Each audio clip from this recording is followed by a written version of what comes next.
that the far-right British National Party had started to win votes in local council elections. And for someone like me who was politicised by Rock Against Racism, you know, that dog is always going to fight for me, I'm afraid. So I made it England Half English and wrote about those kind of subjects. And most troubling of all was the fact that the British National Party had gained a foothold in an East London borough that previously only voted for the Labour Party. Suddenly, out of 36 councillors, 12 of them were fascists, and I mean fascists. The British National Party is led by a man who questions the veracity of the Holocaust. They're that kind of party, and they believe that if in 2010 they could win another 12 seats, they could take control of the council and a budget of £750 million over 5 years to create, divert, you know, a racist havoc in East London. And to just rub that shit in a little bit, it happened to be in the town that I grew up in,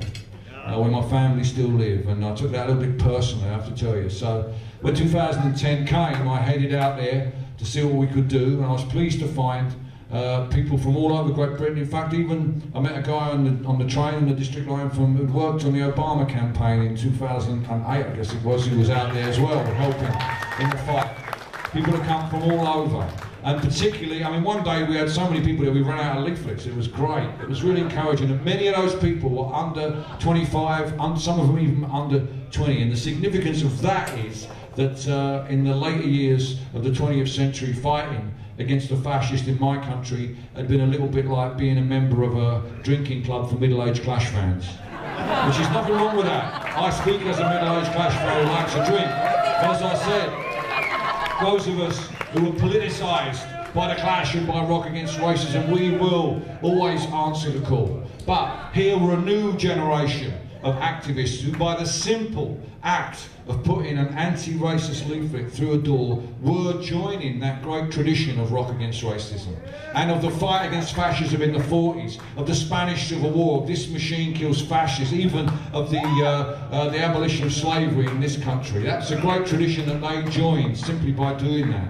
And on the night of the election in Barking and Dagenham, the British National Party failed to win any more seats. And even better than that, they lost every single seat they had. We wiped those bastards out, and we ran them out of town. And to such an extent that the blow that we struck back in 2010 in Barking and Dagenham, they are no longer an electoral force in my country. They have been unable to stand in any parliamentary elections recently. They are breaking.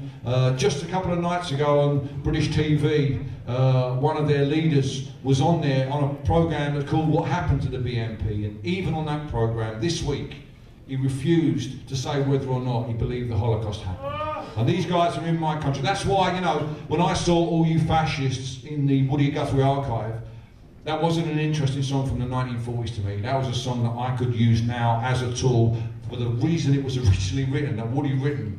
I could still use, and still do use, that song as a tool to fight against racism and fascism in my country and elsewhere. And I was greatly encouraged by what happened in Barking and Dagenham for two reasons. Firstly, I felt that the torch had been passed to a new generation, and I'm greatly encouraged by that because, you know, as I'm sure you know from working here, those kind of people never really go away.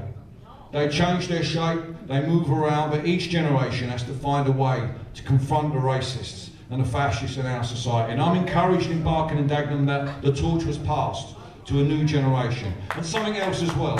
Something else as well. You know, when that shit went down, the people in my hometown, it was suddenly called the racist capital of Britain. Now, my hometown is no more or less racist than your hometown.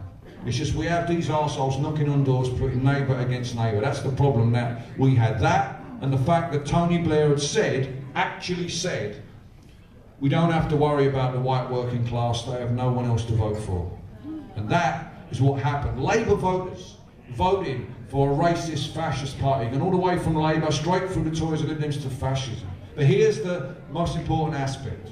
Those white working class voters, yeah, they were angry, they were pissed off, and they put the BNP in. But when they looked into the face of racist fascism, they saw it for what it was, and they threw them the fuck out again the first chance they had. So we can trust our neighbours. We can trust our neighbours, brothers and sisters. So I want to sing this song for you. It's a track from the new album, straight off of the streets of that campaign in Barking and Dagenham. It's called There Will Be a Reckoning.